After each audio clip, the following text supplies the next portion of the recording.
Hello everyone, welcome back to my channel. It is still June. If you're joining me for the first time, hi, my name is Angelfish, and today, we have our fourth, technically final, unless I can find Draculaura, but she has just not shown up where I live. Ultimate Secrets Fearidescent video. Now this is Cleo Denial, and if you live in the US, Cleo is apparently a Target exclusive. She's not on US Amazon for a reason. If you live outside of the US, disregard any of that. You guys are able to get the full assortment because you don't have a store exclusive, but if you live in the US, she can only be found at Target, which is why she's not on the Amazon app if you live in the US. Anyway, Cleo. I have been excited for her. I even have my Series 1 Cleo down here with us for the fun of it, and also because I have an idea that I want to try and remember to do later on in this video with her. By now, we all know the packaging. It's the Darko art with contains 18 pieces, and the back has all of the characters that aren't Cleo on it, aka the regular retail set, I suppose, as we're now calling it, because Cleo is allegedly a Target exclusive. The reason I say alleged is because this information came from the Instagram story of a designer who worked on Ultimate Secrets, and I'm gonna take their word for it, just because that does sound like something Mattel would do. It happened in G1 all the time. Like with CA Cupid being a Walmart exclusive for the Sweet 1600 line, and then when they re-released her in 2012 for the basic line, she was a Toys R Us exclusive in the US. Anyway, I don't care about preserving the art because I have enough of these boxes lying around already that I still need to deconstruct. But we're just gonna get into it. Also, here's Cleo's barcode before I forget, in case you're looking for her. But yeah. Oh dear. Okay, I am really nervous about Cleo, so I really want to see her face, like, ASAP, because her wonk eye seems to be the most prevalent out of this series. Like, Laguna, Frankie, not so much, but Cleo, okay, thank God. She's not bad. I was gonna absolutely McFrickin' lose it if she had horrible wonk eye, but we will look at her later. Like, she's still a little, she's not perfect. She's not perfect, but I can live with this screening. I'm not gonna return her for something like that. So, Cleo's backdrop is just mummy wraps with little jewels and beetles that are also made of jewels.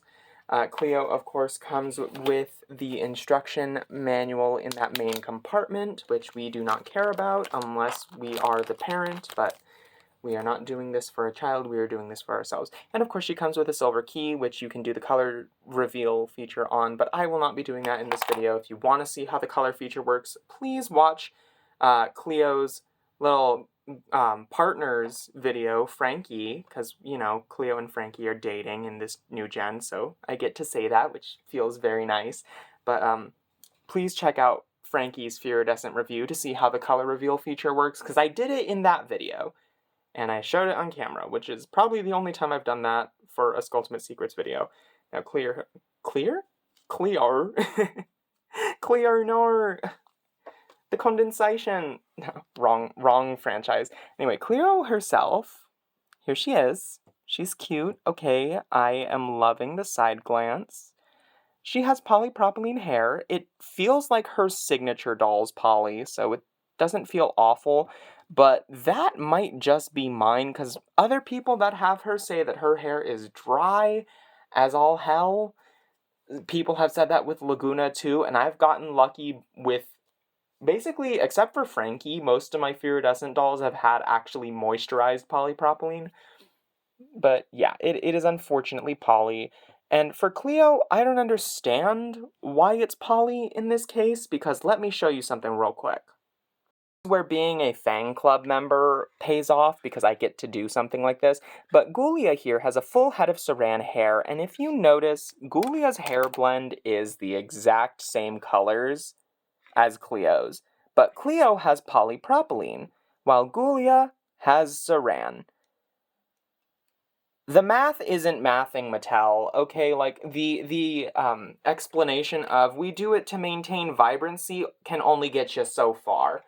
Um, I'm gonna dock her points for that at the end of this video, because this is another doll where she has polypropylene, but she doesn't need to. And that annoys me. Now, as for her makeup, it is gorgeous, it's golden, it's glittery. I love the side glance, I think I already said that. The lips are gold with a gold glitter on them. I think the glitter application on mine is pretty good. It's not consistent from doll to doll, so some Cleos have less glitter, some have more, some of them have misplaced glitter. It all depends on your individual doll, because these are all mass-produced. I will say, for polypropylene, her hair does feel nice. For polypropylene. Feels like her signature doll. Her shirt that she comes wearing is this, why are her elbows backwards in the box? Who did that? Why did they do that? But, these mesh, like, golden sleeves with the mummy wrap print top, kind of reminiscent of her original G1 bodysuit, and then she has these high-waisted ruched shorts in a iridescent cellophane fabric, and they Velcro in the back. I don't know how much I like them or not. Now, next up, the sandals. These are gold, very pretty, and then they have this like kind of orangey brown top coat. You can see the original shoe is the gold squishy material. Her hair is behaving so weirdly. And of course, she has tinsel, but it's, you know, the usual Cleo tinsel. So it's not like horrible, but it's also not great, because Abby tends to have better tinsel than Cleo, at least history-wise, when it comes to Monster High. Yeah. I know some people were hoping that this was going to be Saran because it is a color match for Saran that gets used on other dolls, but you can tell that it's not, just by the way that it's even sitting on her head right now. Like, Saran does not do this. It does not poof out like that. It sits a little closer to the head because it's a heavier fiber. Now, the locker door. I almost forgot to go over the locker door. Hers says treasure yourself. That's her eye coffin down here with a picture of her original Skulltimate Secrets look. The earrings that she comes with in this locker, her scarabs, some makeup, a necklace that I think comes with this doll, a mirror that I don't recognize, the upcoming Gorganizer playset. Yes, that is coming. Cleo's pet, Tut, and also familiar face, Hisette. Hisette's coming back.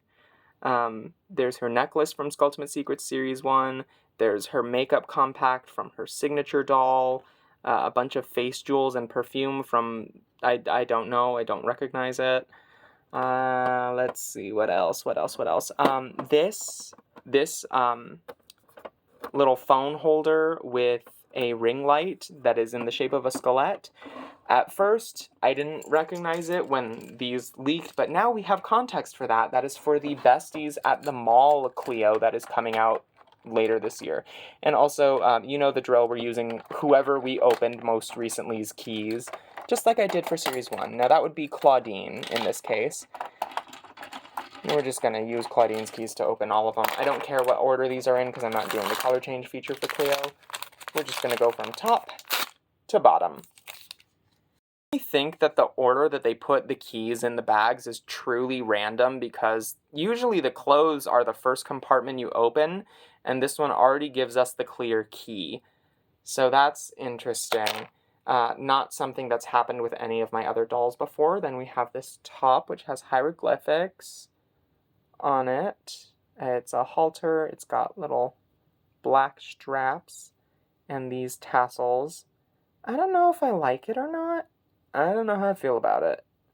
We shall see later. It also includes this very, very... Oh my god, the ribbon is like absolutely snagged there. Hold on. Ay, Dios mío. Why is it like that? I don't like it when ribbon does that. That's one of the downsides to using ribbon on any sort of doll clothes, is it sometimes snags like that. But she has this, like, printed peacock feather fan sort of skirt print. I don't think it particularly goes with any of the outfit pieces that she comes with, but I do think it goes with this top that she got from Series 1. This does not come with her. This is from Series 1, and we're going to see what it looks like on her later. That's one of the things that I wanted to do. And of course, the first doll.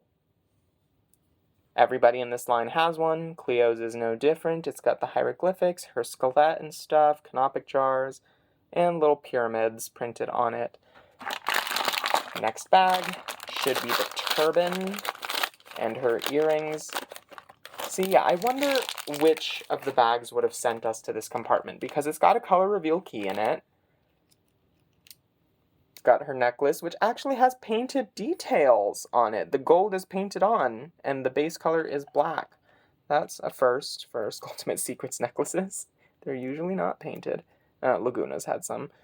Next are her earrings, which are also depicted on her locker door. They are kind of shimmery in the material they're made out of. Like, they have a little bit of embedded shimmer to them.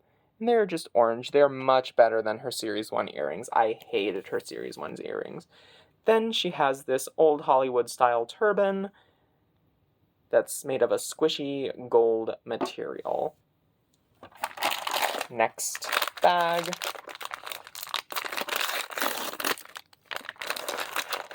We have Cleo's new pair of shoes, which is, for some reason, this is so weird. Cleo's accessories are packaged like Series 1 was. There's no additional plastic bags except for the keys, which brings into question why everybody else has additional plastic bags, because, like, it seems like excessive plastic waste. And of course, the key ring and the silver key. Interesting. Okay, we have all of the keys. That means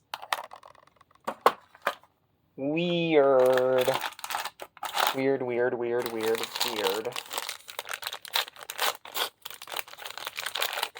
Our final door is her purse, which opens like so, just like Claudine's. It's got room to hold, I think, her makeup in there. I forgot, did I show you the heels of her shoes? Those are sphinxes, or like little cats or something.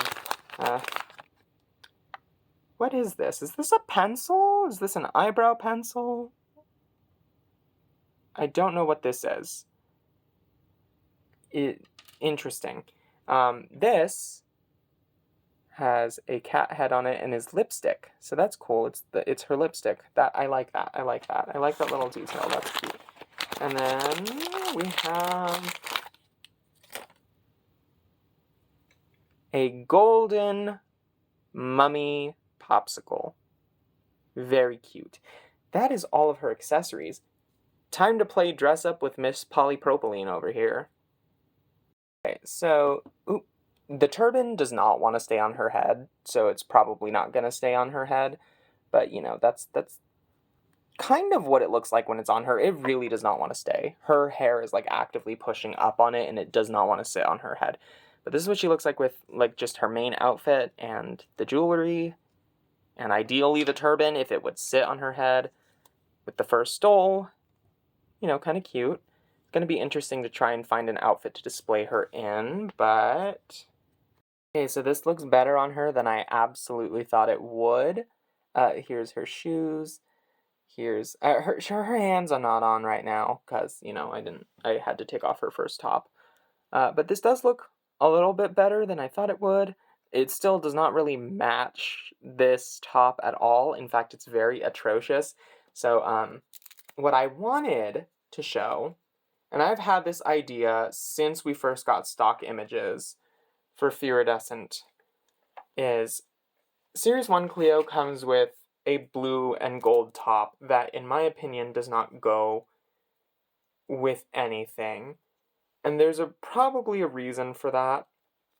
And it's probably because they had designed these with in mind, not just to be able to swap with the outfits that they come with, but with outfits from previous series. A lot of G3 dolls tend to have cross-compatibility, and it looks like my hunch was, in fact, justified. Because this is what she looks like with the Series 1 top. And honestly, in my opinion, because it's the same ribbon up here, it ties it into the ribbon here. And it's the same shade of yellow for the peacock feather fan things as the base yellow that this top is. And it feels more harmonious. Yes, okay, I'm not delusional. This just feels so much better. It makes me wonder if this top would be better with a different Cleo doll that releases later on down the line, because I don't think it quite matches with Series 1. I mean, Series 2 can definitely wear it. The orange is in her color story, but I think this personally just works better. So I'm glad that I have both of them. And now that I put this information out into the world, I guarantee you other people are going to try doing it, which they should, because it looks great. And with the fur stole and with her hands back on, I think this is the outfit I might keep her in, just because I'm not the biggest fan of, like, her cellophane piece. It bothers me a bit. But, like, hang on. This is a cute look. This is absolutely a cute look. This is what they mean by mix and match. It's the kind of work that you have to do. Granted, yeah, you shouldn't have to buy 2 separate dolls to be able to get a piece that better matches one of the others, but also, like, that's kind of the whole point of mix and match fashion dolls. Like, that's part of the gimmick, is to collect them all so that you can mix and match more pieces. So I can't really fault them for doing what a gimmick line typically does. Anyway, with all of that in mind, where would I, or what would I rate Cleo with? Now, I said earlier that I was going to dock her points for having polypropylene hair, when we very much know that we have a saran color match right here, which is honestly more vibrant, so the whole vibrancy excuse is a little weird to me here. Like, I don't know, Cleo had the opportunity to do the funniest thing and have a full head of saran hair, but she didn't, and, you know, that just pisses me off a little. Just a little, un poquito. Yeah. I think docking points for that, and for the fact that the turban refuses to stay on her head. Hopefully it's just mine. I've seen other people do it, but, like, it doesn't stay on. Like, it just, that's not very secure. But yeah, docking off a point for the hair fiber, docking off a point for the turban that doesn't fit, docking off a point for this top in its entirety. Actually, we're docking off half of a point. I will rate Cleo 8.5 out of 10, because she is very pretty. Like, she's gorgeous, much like most of the other Fearidescent dolls are as well. It's just, the outfit choices are kind of atrocious in terms of, like, what works with what. But yeah, that is all that I have to say on Cleo. Those are all of my thoughts, and I would love to hear yours. So let me know your thoughts in the comments below. Do you like her? Do you hate her? Do you have her? If you have her, what are your thoughts? Keep it civil, but let me know in the comments below. And without further ado, I will see you all in the next video. Wave goodbye to the camera, Miss Denial. Goodbye, everybody.